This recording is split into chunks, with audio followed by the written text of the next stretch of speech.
السلام علیکم. میرا نام ہے خالد ظفر اور میں ریڈیو ٹیلی ویژن کا آرٹسٹ ہوں 1973 سے، یعنی پروفیشنلی کام کر رہا ہوں. اور اس کے علاوہ ایک ادارہ بھی قائم کیا تھا میں نے ندا اسٹوڈیوز کے نام سے، جو پاکستان کا پہلا آڈیو ویژول پروفیشنل اسٹوڈیو تھا. اور اس کے بارے میں بہت باتیں کروں گا کہ ندا اسٹوڈیو کیوں تھا، اس سے کس کس کو فائدہ ہوا، کن لوگوں نے بینیفٹ اٹھایا اور اپنے آپ کو آگے بڑھایا. خیر، ہر ایک کا اپنا اپنا کریکٹر اور رول ہوتا ہے، وہ کر کے نکل جاتا ہے دنیا سے.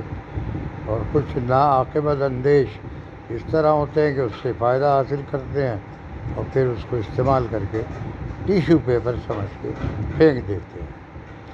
اچھا جی، یہ تو ایک الگ بحث تھی ندا اسٹوڈیو کے بارے میں. آج میں کر رہا ہوں آپ سے بات اپنے شہود علوی میاں کی. یہ بڑے اچھے اداکار تو ہیں ہی، بلکہ بہت ہی اچھے اداکار ہیں ماشاء اللہ. ان کے بے شمار ڈرامے اور مختلف چینلز پہ چلتے رہے ہیں، پروڈیوس بھی کیے انہوں نے، ایکٹنگ بھی کر رہے ہیں ماشاء اللہ. اور ابھی ان کو مبارکباد، انہوں نے بیٹی کی شادی کی، بہت بہت مبارک ہو انہیں، اور اللہ اس کے نصیب اچھے کرے اور پھلے پھولے بچی. اچھا، یہ جب میرے پاس اقبال انصاری نے بھیجا اور یہ آئے، اس کے بعد یہ پھر آتے رہے، کام بھی کرتے رہے، پھر یہ اسسٹنٹ بن گئے میرے. اب یہ یاد نہیں کیسے بنے، لیکن یہ پتہ ہے مجھے کہ ایک زمانے میں ان پہ بڑا بھروسہ کر رہا تھا اور یہ باقاعدہ مجھے اسسٹ کرتے تھے میرے کاموں میں. ایک دفعہ ایسا ہوا کہ ایسٹرن اسٹوڈیو میں ہماری شوٹنگ چل رہی تھی سیٹ پہ، اور میری پروڈکشن تھی. اس وقت میرے پاس فلور نہیں تھا، تو فلور ہم نے وہاں کرائے پہ لیا، اپنا ایکوپمنٹ لگایا اور وہاں کام کر رہے تھے. اچھا، میں نے انہی دنوں میں وائٹ کلر کی ایک 0 میٹر مرگلا گاڑی نئی نئی آئی تھی، تو میں نے وہ شو روم سے نکالی اور وہ استعمال میں تھی میرے. تو یہ بھی گاڑی چلانے جانتا تھا، تو یہ گاڑی چلا کے ادھر ادھر کام چھوٹے موٹے جو آفس کے ہوتے تھے یہ سر انجام دے لیتے تھے. اچھا، یہ ایسٹرن اسٹوڈیو آئے اور آ کے منہ لٹکا کے بیٹھے ہوئے ہیں. میں نے کہا کیا ہوا بھائی؟ کہنے لگے سر وہ گاڑی لگ گئی مجھ سے. میں نے کہا تمہیں تو چوٹ نہیں آئی؟ کہنے نہیں سر، وہ گاڑی آگے سے ذرا یہ وہ. میں نے گاڑی نہیں دیکھی. میں نے کہا چلو ٹھیک ہے، اور پھر میں اپنے کام میں لگ گیا. جو بھی کام کر رہا تھا میں، میرا خیال ہے شاید کالا پل ہوگا، تو وہ کام میں ختم کر کے آیا، دیکھا تو وہ آگے سے لگی ہوئی تھی ڈینٹ وینٹ یہ وہ. پھر بنوا لی ہم نے بہرحال. پھر اس کے بعد یہ میرے ساتھ لگے رہے کافی عرصے تک، اور باقاعدہ اسسٹ کر رہا تھا مجھے. اور اسکرپٹ کے اوپر جتنے بھی کام ہوتے تھے، سین وائز نکالنا اور یہ کرنا، کاسٹ کیا ہے اور کس کس کی ریکوائرمنٹ کب کب ہے، یہ سب اس نے سیکھ لیا وہاں. اور میرا اپنا طریقہ تھا، تو میں ظاہر ہے کسی پروڈیوسر کا اسسٹنٹ تو کبھی رہا نہیں تھا. میں نے تو ایکٹنگ کی تھی، مائک، کیمرہ، لائٹ، ساؤنڈ، یہ سب چیزیں جانتا تھا میں. لیکن باقاعدہ جو اس کا کلیریکل وقت ہوتا تھا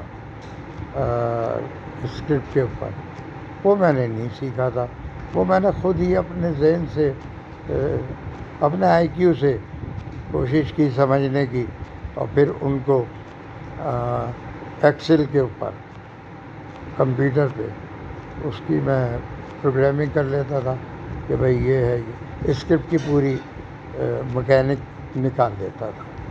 تو یہ میرے ساتھ لگا نا کافی، اور اس نے کافی کچھ گریب کیا اور سیکھ کے یہ پھر اقبال انصاری کے ڈراموں میں، سیریلز میں آنے لگا، ہمارے ڈرامے کے ساتھ ساتھ پھر ان کا نام بھی ہو گیا مارکیٹ میں، اور ماشاءاللہ یہ آگے بڑھا، اور پھر یہ ناظم آباد میں رہتا تھا، پھر یہ شاید گلشن چلا گیا تھا یا پتہ نہیں، اس کے بعد مطلب یہ تعلق بھی نہیں رہا، کبھی جیسے سلام دعا ہو جاتی ہے یا فون آ جاتا، ایسا کوئی تعلق نہیں جڑا، اور جس کا مجھے ملال نہیں ہے۔ اس کی وجہ یہ ہے کہ جو بھی آتا ہے نا، اگر قاعدہ پڑھنے آتا ہے نا مسجد میں، پھر اسکول جاتا ہے، پھر کالج جاتا ہے،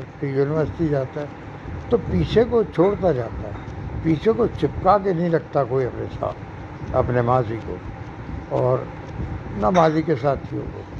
ہاں اگر کبھی نظر آ گیا کوئی پرانا استاد تو اس سے بڑی عزت سے پیش آ گئے، بڑی اس سے محبت سے۔ ایک دفعہ انہوں نے ایک ڈرامے میں مجھے کاسٹ کیا، نہیں، میں کسی ڈرامے میں قائد اعظم ہاؤس میں شوٹنگ کر رہا تھا، اور یہ میرا بیٹا بنا ہوا تھا، ARY کا ڈرامہ تھا، اور سید عظیم احمد اس کے ڈائریکٹر تھے، عمران منظور اس کے کیمرہ مین تھے، اور یہ ہم شوٹ کر رہے تھے وہاں پہ قائد اعظم ہاؤس، میٹروپول کے پاس ہے یہ، اور قائد اعظم ہی کی ملکیت تھی۔ انہوں نے 1,15,000 میں اس وقت جب پاکستان بنا ہے تو یہ بنگلہ لیا تھا، انہی کے نام الاٹ ہوا تھا۔ جو میں نے وہاں معلومات کی اس سے یہ پتہ چلا، فرنیچر بھی وہی اسی زمانے کا رکھا ہوا تھا۔ تو میں اپنے بیٹے کو ساتھ لے گیا، کبھی لے کے نہیں گیا، میں جاتا تھا، لیکن اس دن اس لیے لے گیا کہ یار قائد اعظم ہاؤس ہے، ایک ایسی جگہ ہے یہ کہ ہماری ہسٹری اس سے جڑی ہے، تو بچے کو دکھانا چاہیے کہ قائد اعظم کا گھر ہے، ایسا گھر تھا، ایسا فرنیچر تھا، ایسے رہتے تھے، اور تصویریں بھی لگی ہوئی تھی بہت ساری۔ تو اس نے شعور علوی نے پھر میرے بیٹے کو بتایا کہ میں تو تمہارے والد کے پاس ندا اسٹوڈیو میں اسسٹنٹ تھا، 500 روپے مہینہ ملتا تھا۔ اچھا مجھے نہیں یاد کہ انہیں کیا تنخواہ ملتی تھی، کیونکہ وہ میرے مینیجر دیکھتے تھے اور وہی ڈیسائیڈ کرتے تھے۔ میرے پاس تو شیٹ آتی تھی، یہ دینا ہے، میں چیک سائن کر کے انہیں بلک میں دیتا تھا، اور وہ اللہ بخشے نعمان ابھی اس دنیا میں نہیں ہے، لیکن جب تک وہ تھا ندا اسٹوڈیو نے بہت کام کیا، ترقی کی، اللہ اسے کروٹ جنت نصیب فرمائے۔ تو یہ شعور علوی نے وہاں میرے بیٹے کو بتایا، حسان کو، کہ میں بھائی اس طرح تھا، اور پھر تنخواہ بڑھی، اور پھر یہ ہوا، اور میں نے کام سیکھا آپ کے والد سے، اور یہ بڑے محنتی ہیں، اور یہ 12 تعریفی کلمات بھی گئے، ان کی مہربانی ہے۔ تو میں نے کہا یہ واقعہ بھی آپ کے گوش گزار کر دوں انشاءاللہ۔ اب دوسری ایپیسوڈ میں بناؤں گا، ایک بہت بڑے سنگر ہیں، دنیا بھر میں جانے پہچانے جاتے ہیں، پہلے تو کبھی کبھی غم تھا، جہاں صحیح سمجھے آپ، رحیم شاہ، ان کے بارے میں اگلی ویڈیو آ رہی ہے، تو انتظار کیجیے، انشاءاللہ ملاقات ہوگی۔ اللہ حافظ۔